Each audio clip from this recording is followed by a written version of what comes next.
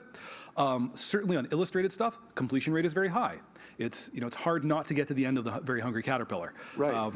What I was curious about is I know that we're still working on penetration there, but those books I assume are read as are hard copy children's books over and over. Is that the case? Yeah. We didn't. There's a whole other thing to be done on the kid stuff. But yeah, they do get they get open quickly. They can get completed quickly. And they are outliers. There's not enough of them to really drag any of these figures. So you didn't see, if I pulled kids out of this, I don't think you would have seen the numbers shift too much.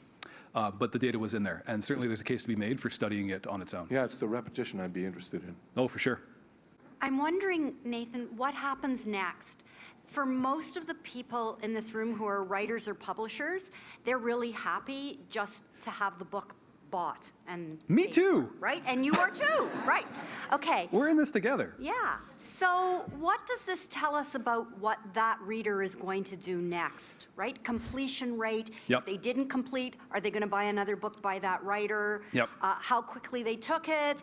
Does that mean they're going to buy another book in between, or do they not buy books in between? That kind of thing. Yeah. So the interesting thing that falls out of this is, once you know that people aren't reading as much as we engaging directly with the stuff as much as we thought they were, and there was an activity that we wanted them to get onto. There was a next book in the series. The reason we marked that down to $2.99 was to warm up the readership for this author, so that when their new book came, everyone would be like, "Wow, I love that guy! I totally forgot, but I read this book, and I should completely pay full price because I just bought another thing for $2." What we're realizing is we should maybe sell that promotional price. Maybe should start earlier, knowing that the book is going to sit on the shelf, knowing that we probably need to rack up more volume. We need to drill down and do some case studies across, I think, authors and series. And see how this shakes out in terms of, at that at that micro level, because it's an interesting thing. Like we're looking at aggregate rates, but there are these threads that weave through the catalog that's the path that a reader's choosing. Hi, I have 2 questions. My Kobo's a few generations old, so this might be an out-of-date question, but when I can do tech support from the stage. Sorry? I can do tech support from the stage. But if I flip to the last page of the book, it thinks I'm done, and I'm just wondering if your metric, like if you finish late. Sure, yeah. There's all kinds of weird behavior we have to filter out. In fact, we count something as finished if you get to like 85%, because there's back matter and it varies. So there's a bunch of ways to count completed. Some of them come from our big data team doing like having robots make the decision, and other things are just clearly intuitive. Like if someone has logged X minutes in a book and that seems reasonable for a time spent, that they then we count it as a completed. Okay, and my other question is, that was really fascinating, but I'm also really concerned that somebody's looking over my shoulder as I'm reading and gathering this data, like from a privacy standpoint. I wonder if you want to comment on that. Yeah, well, I mean, it's do you want to comment on privacy? I should be just unplugging the microphone. But so I can say that all of this data is aggregated, and we couldn't drill down to the user if we wanted, right? Internally, it's all firewalled. All I can see is this book had this set of 26-character anonymized user IDs. We can't follow there's no way to tie it to anybody. So yeah, it's really about aggregate. It's not that interesting on an individual level either.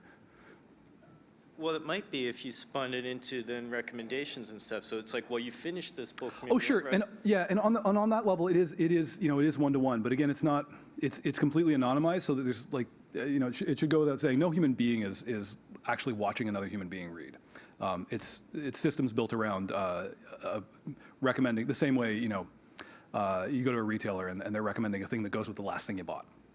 I was wondering if you could inform us a bit about what's happening behind the demographics of the people who are buying the book at $2.99 on a promotion versus at the full price, and how that informs us as to whether or not we're pricing our products the same way airlines do, to ensure that the business traveler who is most likely to pay full price, 5 times what everybody else pays, actually buys and pays it 5 times more, so that we're not moving people that would pay full price to paying $2.99. Yeah. No, don't have much on demographic split. It'd be an interesting thing to look at price tolerance by demography, but no, I don't have that in hand.